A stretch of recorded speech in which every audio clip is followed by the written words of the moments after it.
আসসালামু আলাইকুম ভিউয়ার্স, আপনাদেরকে আজকে দেখাচ্ছি মালদ্বীপের একটা সুন্দর বিচ। এখানে আমরা সবাই বন্ধুরা মিলে ঘুরতে আসছি, গোসল করতে আসছি, একটু মজা করতে আসছি। তাই আপনাদের সাথে শেয়ার করার জন্য মালদ্বীপের এই ছোট্ট বিচটি দেখাচ্ছি। আপনারা দেখেন, অনেক সুন্দর একটা বিচ। এখানে বিচের ম্যাপ,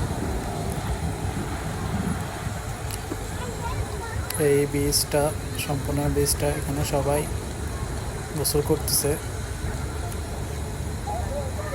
আমরাও আসছি। এখানে অনেক সাগর, ওই সামনে ছোট একটা আইল্যান্ড, এই আইল্যান্ডটার নাম বেলিখিলি আইল্যান্ড। আর আমরা এখন আছি মালে।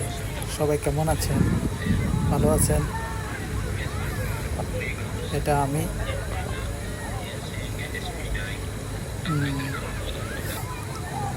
সুন্দর বীজটা সবাই দেখেন।